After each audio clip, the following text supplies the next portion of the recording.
नमस्ते दोस्तों, देश के 75वें स्वतंत्रता दिवस की आप सभी को हार्दिक बधाई और शुभकामनाएं। हमें आज़ादी 15 अगस्त 1947 को ब्रिटिश राज के 200 वर्ष से ज़्यादा गुलामी झेलने के बाद यह हासिल हुई। इस आज़ादी को हासिल करने के लिए दोस्तों कई स्वतंत्रता संग्राम लड़ने पड़े और कई स्वतंत्रता सेनानियों ने अपने जान की आहुति तक दे दी।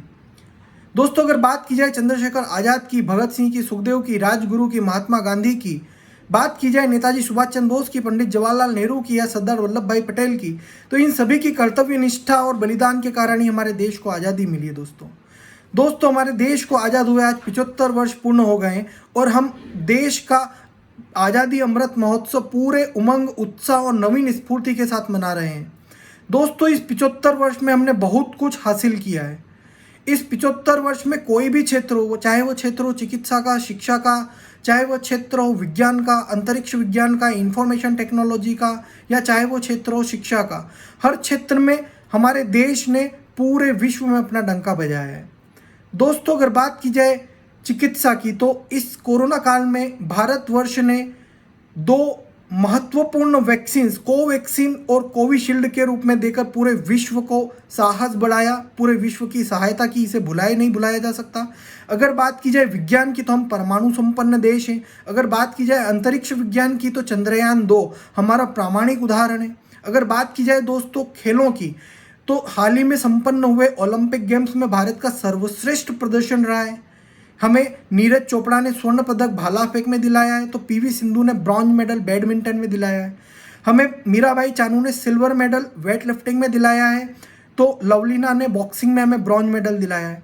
अगर बात की जाए इंडियन हॉकी टीम की, तो 41 वर्षों के बाद हमें इसमें भी ब्रॉन्ज मेडल हासिल हुआ है। और बात की जाए रवि दाहिया की या बजरंग पुनिया की, तो इन्होंने भी हमें बॉक्सिंग में ब्रॉन्ज मेडल और सिल्वर मेडल दिलाए हैं। तो दोस्तों, भारत का खेलकूद में भी काफ़ी योगदान रहा है। पूरे विश्व में इन्होंने हमारा नाम रोशन किया है। इन सभी खिलाड़ियों को भी हम नमन करते हैं, सलाम करते हैं।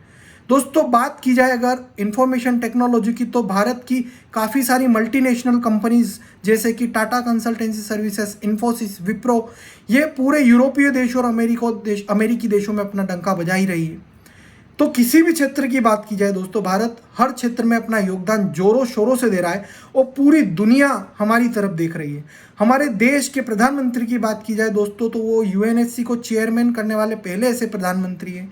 इसी तरीके से हमारे देश की तरक्की को जो हम याद कर रहे हैं, अगर हम इस देश की तरक्की को आज के जो स्वतंत्रता दिवस के दिन पर याद करें तो कम होगा, शब्द कम पड़ जाएंगे इनकी तारीफ करने के लिए।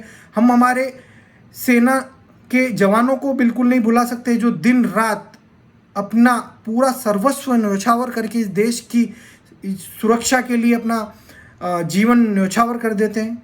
इसी के साथ काफ़ी सारे ऐसे अनगिनत चेहरे, अनगिनत नाम रह जाते हैं जिन्हें हम भूल जाते हैं। उन सभी को भी हम नमन करते हैं। दोस्तों, अगर बात की जाए इस आज़ादी की, तो यह आज़ादी हमारे लिए बहुत खास है। 75 वर्ष पूर्ण हो चुके हैं, काफ़ी सारे हमारे अचीवमेंट्स हैं। तो अभी भी कुछ क्षेत्र ऐसे हैं जैसे कि बात की जाए बेरोजगारी की, बात की जाए गरीबी की, या बात की जाए भ्रष्टाचार की या अपराध की, तो इन क्षेत्रों में भी हम सब एकत्र होकर, हम अपना योगदान देकर, हम सब मिलकर ही इस समस्या से लड़ सकते हैं। दोस्तों, किसी भी देश को तरक्की करने में वहाँ के रहवासियों का, वहाँ के रहवासियों का ही योगदान होता है। उन्हीं की बदौलत वह देश आगे बढ़ता है।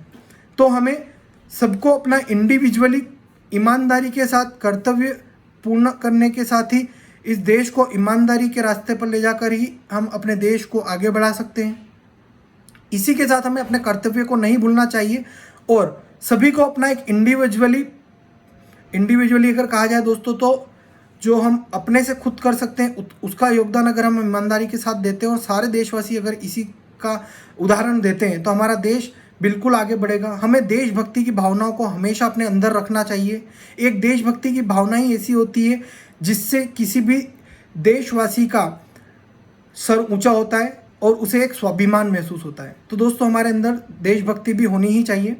और दोस्तों, अंत में मैं आप सभी से इतना ही कहना चाहूँगा कि देश के 75 वर्ष पर आप सब भी कुछ ना कुछ ऐसा योगदान जरूर दें जिससे कि आपकी आने वाली पीढ़ी आपको याद करे। चाहे वो वृक्षारोपण के रूप में हो, चाहे वो अपना किसी भी रूप से डोनेशन के रूप में हो, या चाहे वो किसी भी रूप से आपका योगदान हो। इस देश के लिए देना ही चाहिए, चाहे वो जवानों के लिए ही क्यों ना हो, हमारे देश के जवानों के लिए क्यों ना हो। तो दोस्तों, आप सभी को मैं जय हिंद जय भारत के साथ बोलकर अपना संदेश समाप्त करता हूँ। जय हिंद जय भारत।